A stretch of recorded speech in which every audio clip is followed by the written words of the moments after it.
What happens when our last breath has faded?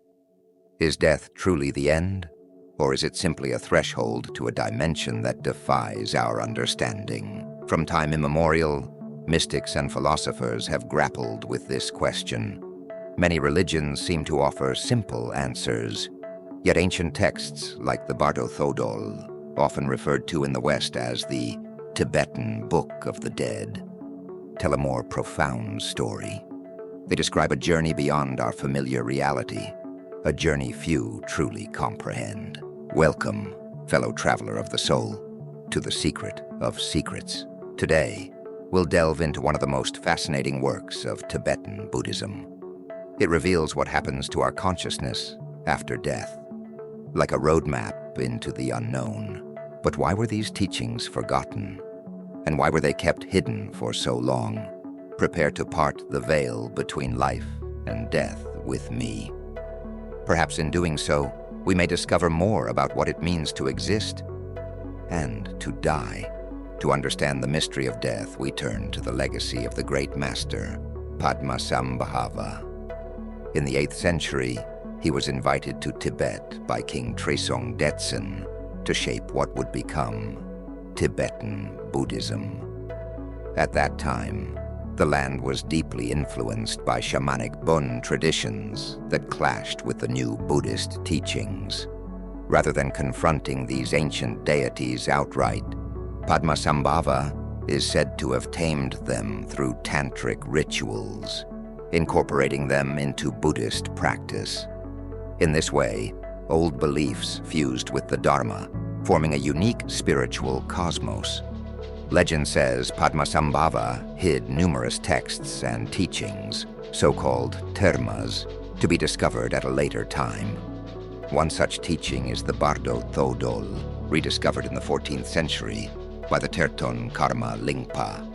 Often called the Tibetan Book of the Dead, it provides guidance on transitioning between death and rebirth.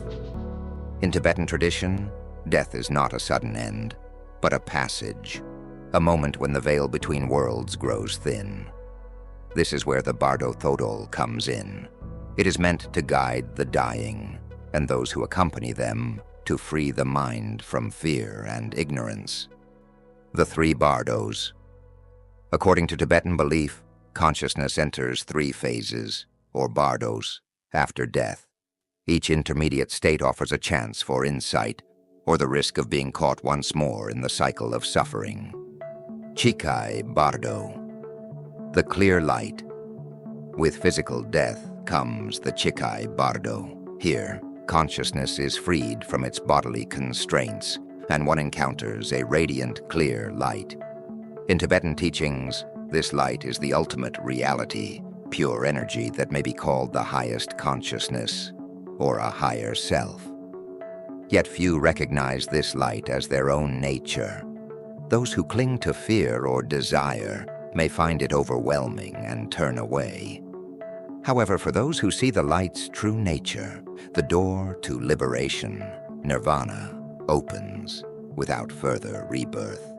Chönyid Bardo, the Bardo of visions. Anyone who fails to recognize the clear light then enters the Chönyid Bardo. This state reveals a realm of visions and inner projections, peaceful, luminous Buddhas and wrathful, fearsome deities. From a Buddhist point of view, these figures are not external powers or punishing gods. Rather, they mirror our deepest fears and aspirations.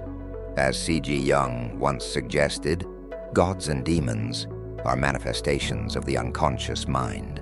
Here lies a second chance at realization. Those who recognize these visions as illusions and see their true nature can still find liberation. Those who remain trapped by fear or desire move on to the next intermediate state. Sidpa Bardo, rebirth.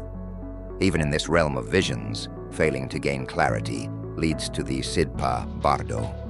In this phase, the forces of karma propel consciousness toward a new existence.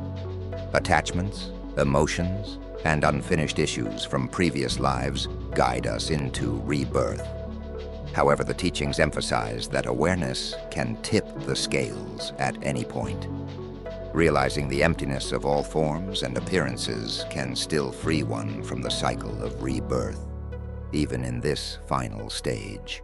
The Bardo Thödol reminds us that death is not a grim finale, but a gateway where our mind faces its own true nature.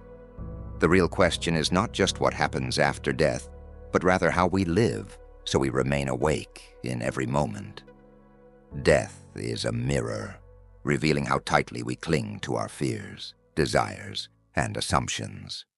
Liberation can emerge once we realize that we ourselves are the clear light, already in life, not just in death. If these insights resonate with you, share this knowledge and subscribe to our channel for more explorations into the hidden mysteries of existence. What do you think about life after death? Let us know in the comments. Only together can we unravel the greatest secrets of being.